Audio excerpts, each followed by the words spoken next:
Hi guys, welcome back to Cash Flash, your ultimate guide to product value, finding you the best deals in a flash. I'm Los Akiyama at samahan nyo ko ngayong araw para hanapin ang pinakasulit na hotpot. Pupunta tayo sa budget, mid-range, and expensive options natin para hanapin ang pinakasulit para sa sarili nating mga budget at mabigat-bigat na kainan to ngayong araw. Kaya simulan na natin, tara!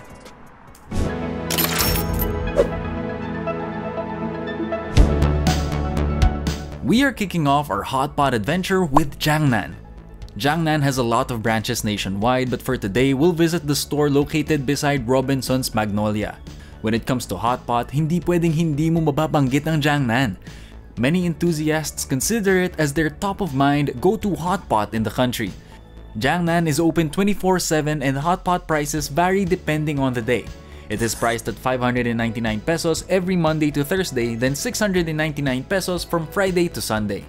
Jiangnan also boasts its authentic flavors from Sichuan and offers a ton in its menu such as lettuce or vegetables, beef or pork meat, noodles, tofu, balls, mushrooms, and other variations.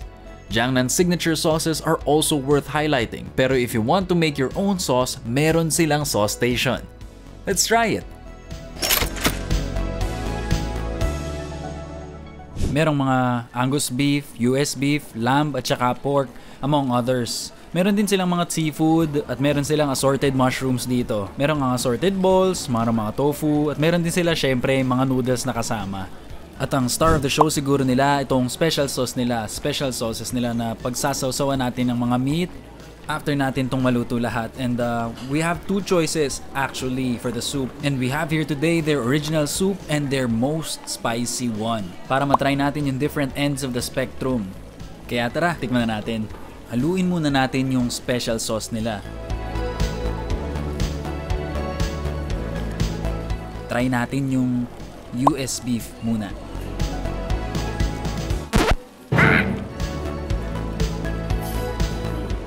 Try natin.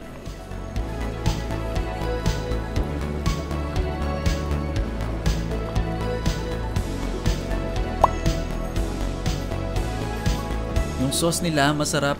Peanut forward siya pero malinamnam naman. And yung beef, masarap yung beefiness niya kasama yung sauce. Yung Angus beef naman.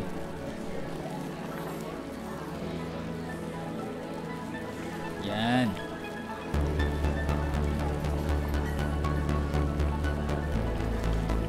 A little bit less flavorful pero just as tender. Masarap pa rin talaga tong meat na to.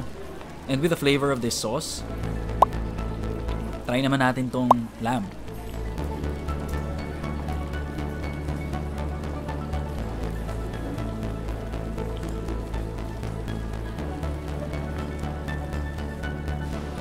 Subtle lang yung flavor niya, hindi siya sobrang gamey na hindi mo nagugustuhin kainin yung kinakain mo. Mag-shoot naman tayo dito ng mga pork na hahayaan nating maluto ng matagal, no? Tikman natin mamaya. Sakit!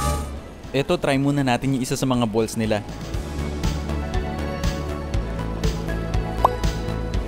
Sakto lang yung flavor niya pang reset dun sa mga karne na medyo may kabigatan. Kailangan mo rin talaga ng mga ganito, saka ng mga gulay. Yan yung mga gulay, oh. Tikman naman natin yan.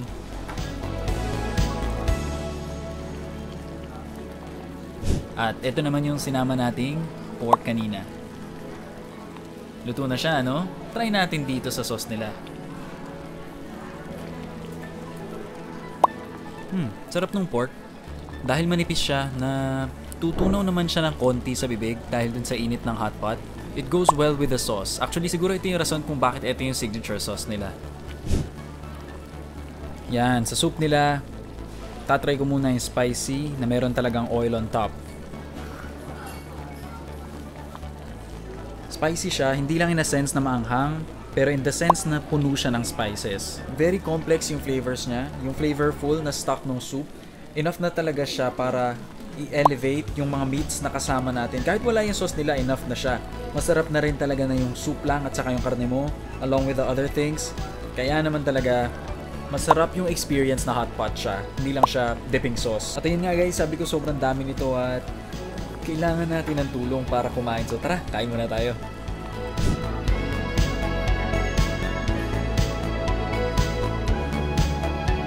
Woo! Ang bigat nun.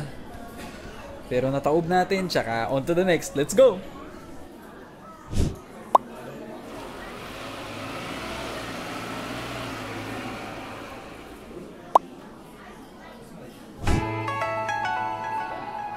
Next up in our hotpot adventure is our mid-range pick, the Desgo Hotpot.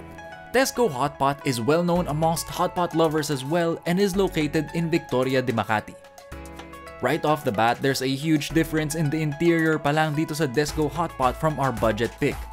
Desgo Hotpot is also open 24/7 and has an only option of 1,250 pesos if it's just the two of you kung may ka-date ka man kunyari, and 1,000 pesos naman siya if barkada kayo of 5 and more. Just like other hotpots, Desgo Hotpot offers a variety of vegetables, meat, balls, soup, and more.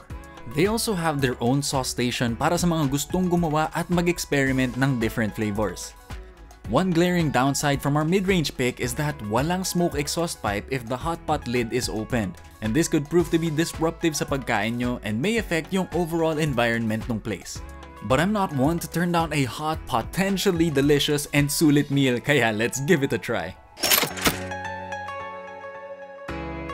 Ang ganda-ganda ng mga meats nila, no? Actually, pag tinignan mo yung meats nila, ang ganda din ng marbling actually nung beef nila. This is Angus beef and we have pork as well. Dolly fish and duck blood. And actually, marami pa silang pwedeng i-avail dito sa kanilang only hotpot, which is 1,250 pesos per person pag dalawa lang kayo. Pero yun nga lang, 1,250 pesos per person pag dalawa, kaya hindi ka pwedeng single dito. Charing!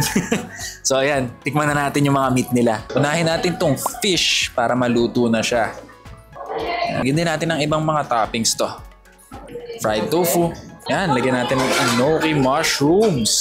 Sa mga favorite natin yan. And try na natin yung beef nila. Grabe, pag tinignan mo yung beef and pork nila actually, sobrang ninipis. And mahirap siyang makuha. Pero that's a good thing kasi mabilis siyang maluluto. At mabilis nating matitikman. Ayan. Try natin with the soup base.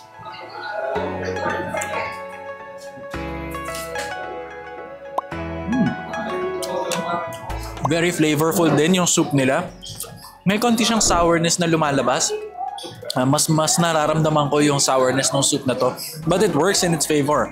Nagugustuhan ko naman yung konti niyang asim kasi nagbibigay ito ng depth dun sa flavor kaysa mas maging malinamnam lang siya o manghang lang.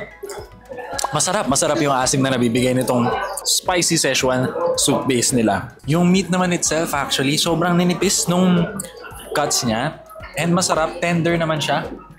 Pero hindi naman siya yung nadudurog lang sa bibig. I feel like it still has a bit of that structure and the tenderness comes from the fact that it's very very thinly sliced. I think it would pair well with their original base as well. So try din natin yun.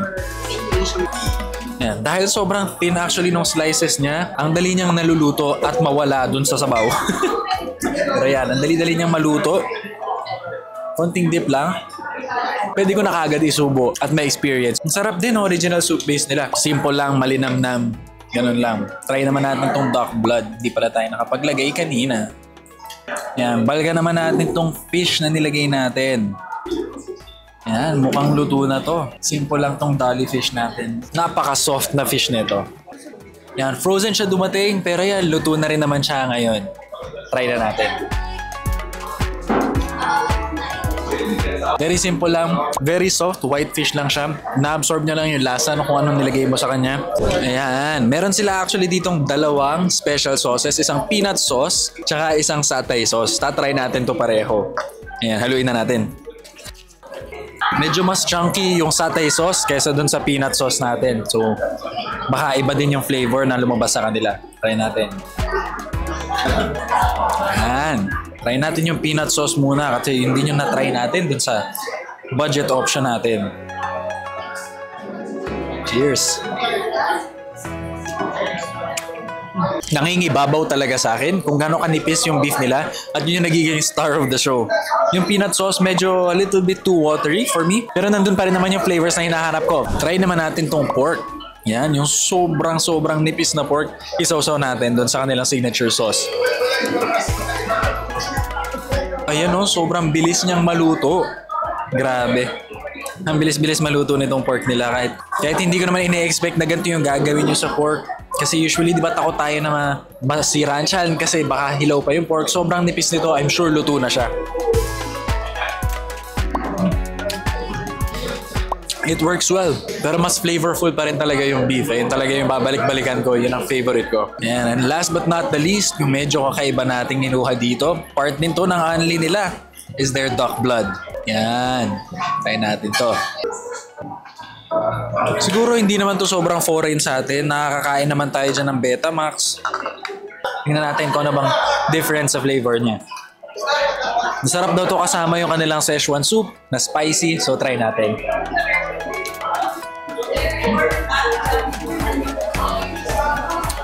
Very subtle lang siya. Sobrang gelatinous. Sobrang lambot niya actually. Medyo madudurog lang siya sa bibig mo. Para lang siyang jelly na natutunaw sa bibig mo.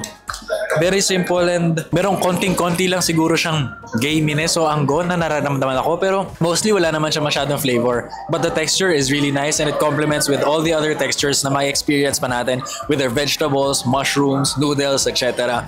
Dahil bawal nga yung single dito, kailangan may kasama na kumain dito. Kaya imbitahan ko na uli yung mga kasama ko magpapakabusog na naman sa Only na Hotpot. Tara!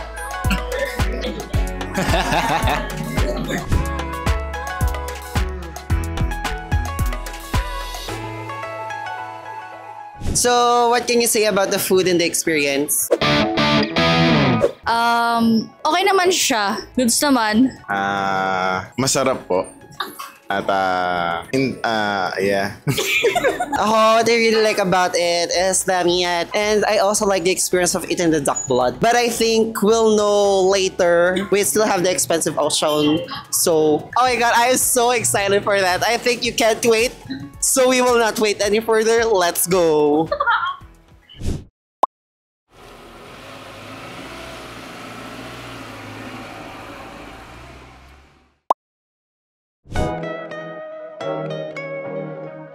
Last but definitely not the least, we have our expensive pick for today, which is City Hotpot.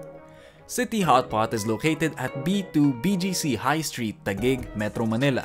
And you could tell sa location pa lang na yayamanin na siya compared to our two previous options. It's priced at 6,888 pesos, good for 4 to 6 people. So talagang pang premium siya and perfect for people who also want to dine in a more lavish setting apart from enjoying the meal. City Hotpot is open daily and also offers an extensive menu with 4 soup bases as well as the typical hotpot variations of pork, beef, vegetables, and more. The only difference is City Hotpot only offers a la carte options to really shift the focus on the quality and taste of the meat. But of course, City Hotpot also offers sets para ma-highlight pa rin yung concept ng sharing, which is essential sa tradition ng hotpot. City Hotpot also has their own sauce station para sa mga mahilig mag-try ng ibang flavors, but they also already provide a guide to show the people which combinations work the best. Try na natin! It comes with an assortment of mushrooms and tofus, assortment of shabu-shabu balls.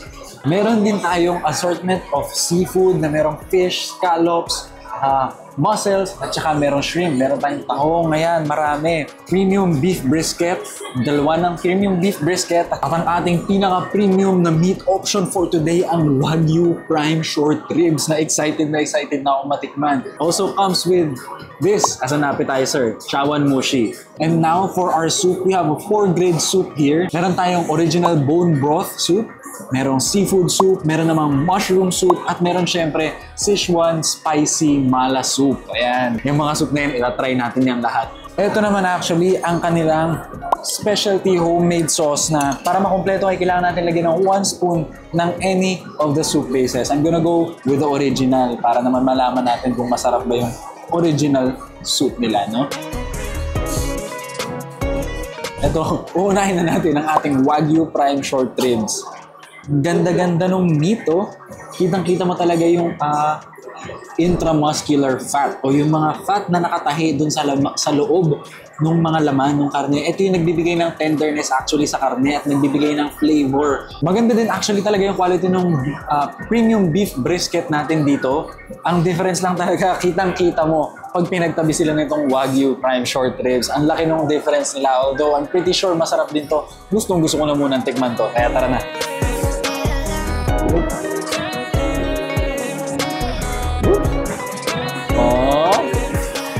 Una natin itatry syempre yung Sichuan Mala Soup. Syempre. Ayan, ito na yung Wagyu natin. Try natin with their sauce.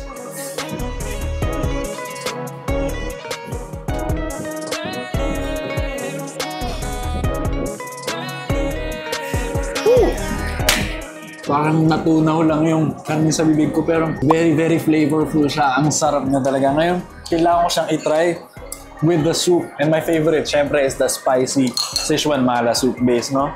Try natin siya with the soup lang. Wala yung sauce nila. Yung sauce, masarap yung sauce nila. It's a bit chunky. It has peanuts in it. Merong garlic. I think medyo on the sweeter side lang yung sauce nila. Although still very peanutty and meron naman siyang linamnam na kino-contribute, no? Now, I wanna try the meat just with their soup base.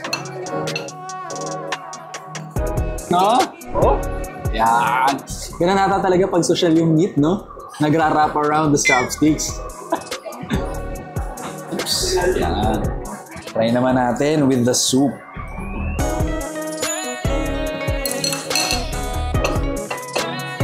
Tara!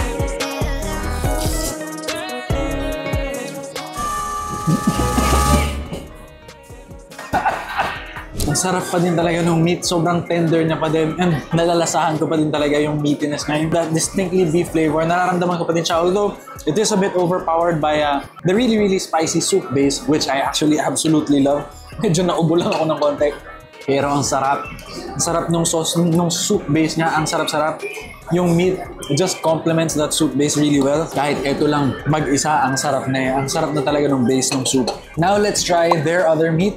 O yung brisket naman nila. Oops. Ano tayo?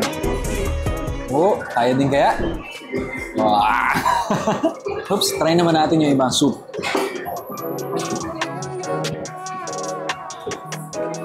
Try natin with their sauce.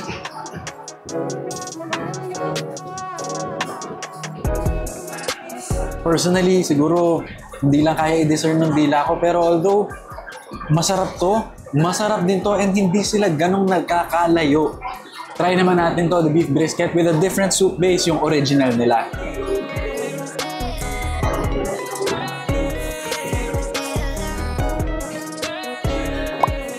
Masarap pa rin talaga, malinamnam. Dito actually, mas nagsha-shine yung quality ng meat at yung lasa niya. Mas nararamdaman ko dahil mas simple yung lasa ng soup base. So, marami talagang different experiences na naka-ready para sa'yo. There's 4 different soup bases na pwede mong itry.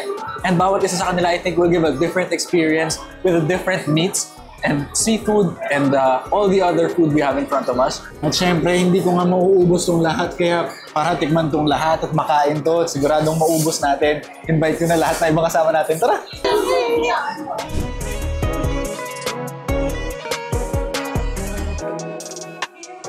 What's your favorite food dito? And how was the overall experience? Yes? Yung favorite ko muna dito is yung crab balls nila. Mas malinamnam. Tapos sa soup naman, ayun, ang dami nilang choices na kapag naumay ka sa isa, lipat ka sa isa, new flavor, ganon. For the experience, medyo pricey, pero goods ako dito kapag kunwari, birthday, kung mayaman ka at manlilibre ka, okay dito. Favorite food is the Wagyu. Always and always Wagyu. Hindi kayo magkukulang kasi sobrang dami. Ang daming choices, ang daming pagpipilian. And experience, medyo madulas po. Hindi po kinakaya ng sapatos ko. I like all your answers. Yung shrimp ball, the crab balls, the Wagyu. But for me, the best experience that I had in this is that all of us coming together and enjoying this beautiful meal made by beautiful people and beautiful animals. Pero pinaka-favorite ko dito, in fairness, ay yung shrimp. The shrimp was so plump, was sweet, was savory, and it really integrates with the soup very well. That's why it created this harmonious, delicious, sweet and spicy type of flavor. I like that a lot.